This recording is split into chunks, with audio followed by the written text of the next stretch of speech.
Hello अस्सलाम वालेकुम everyone. Welcome to the my channel the doctors clinic.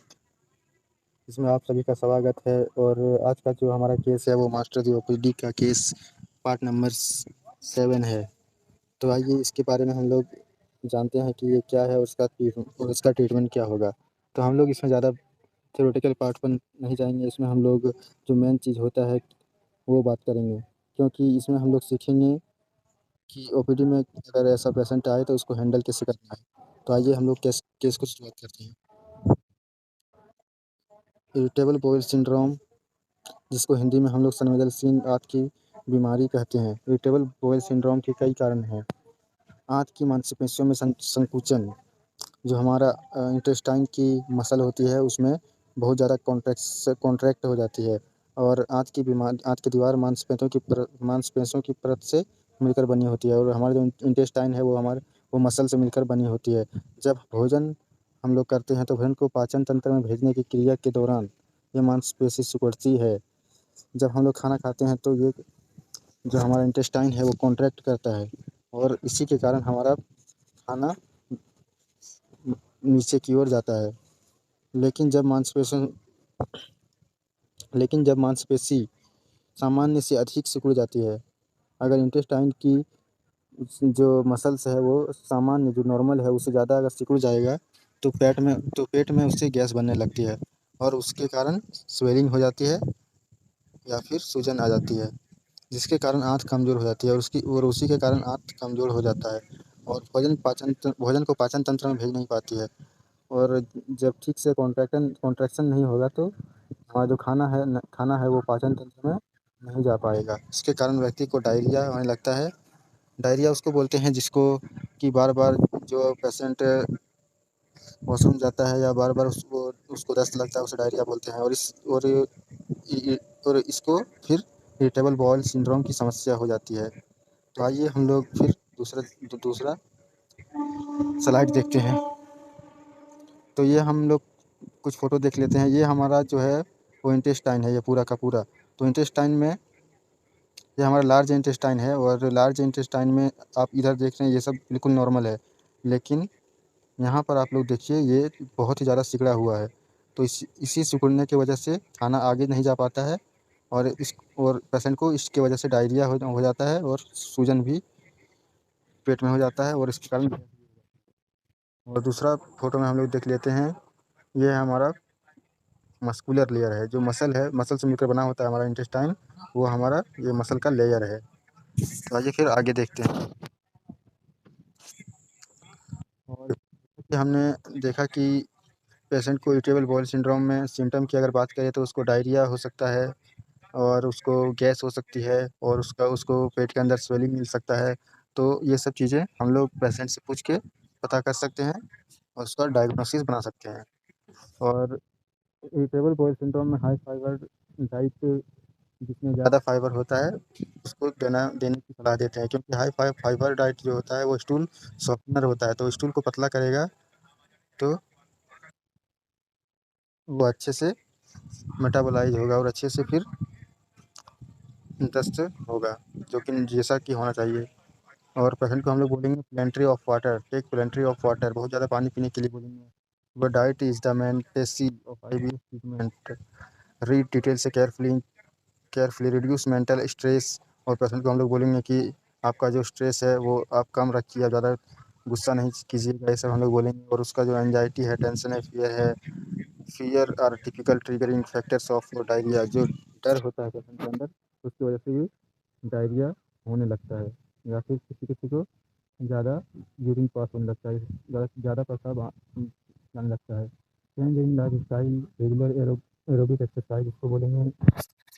Regular aerobic exercise कीजिए। अगर आप योगा जानते हैं तो योगा कीजिए, या तो फिर यूट्यूब पर बहुत सारे योगा के वीडियोस होते हैं, उनको देखकर भी आप योगा सीख कर योगा कर सकते हैं। उसके बाद मेंटल रिलैक्सेशन टेक्निक्स उसको समझाएंगे, और ये वीडियो यूट्यूब पर भी मिल जाएगा। उसको बोलना पड़ेगा कि आप वीडियो देखकर इस टेक्निक का इस्तेमाल करके आप अपना स्ट्रेस को थोड़ा ओवरकम कर सकते हैं। उसके बाद फिर देख लेते हैं हम लोग डायरिया का ट्रीटमेंट। तो डायरिया का जो ट्रीटमेंट होता है सॉरी आईबीएस का ट्रीटमेंट है, इरिटेबल बाउल सिंड्रोम का ट्रीटमेंट है। तो इसमें जो मेडिसिन दिया जाता है वो है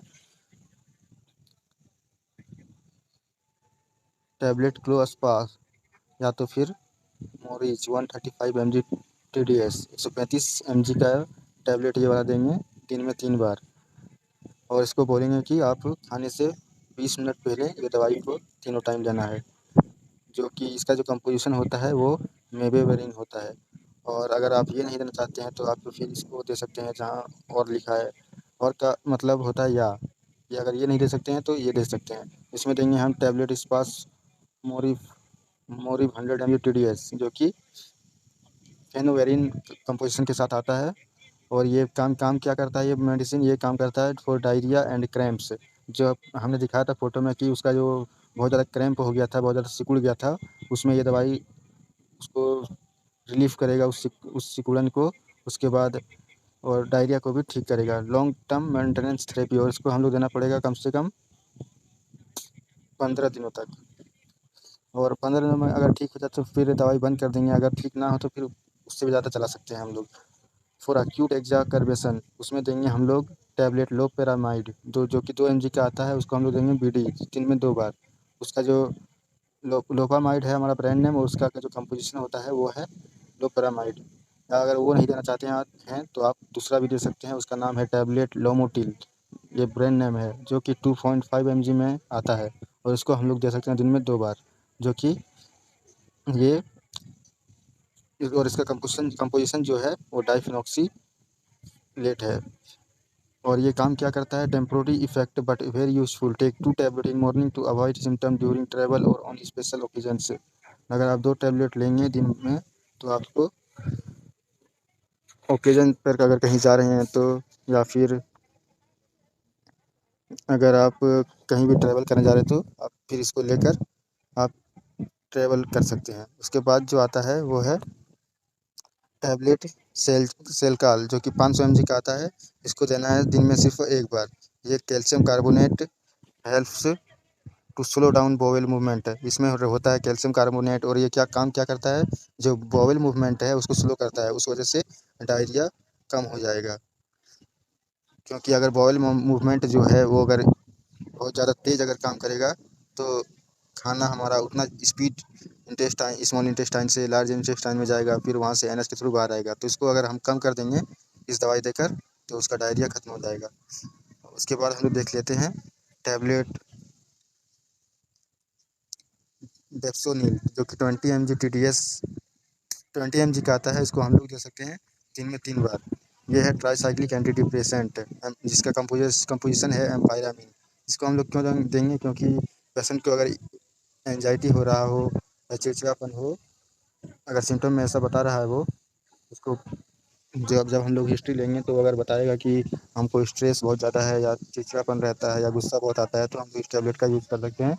ये शॉर्ट टर्म के लिए यूज़ होता है। उसके बाद है इसाबगुल हस्क जो कि एक ब्रांड नेम है। उसको आप दे सकते हैं 2 चम्मच गर्म पानी में रात को सोने से पहले। उसके बाद हम लोग देंगे strictly avoid the foods that trigger loose motions. ऐसा खाना जिससे लूज मोशन जो डायरिया करा सकता है, वैसा खाना हम लोग पेशेंट को एडवाइस करेंगे कि वो वैसा खाना ना ले।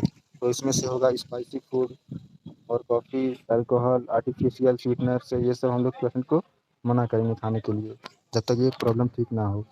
उसके बाद देख लेते हैं keep a food diary and try to find out which foods trigger diarrhoea.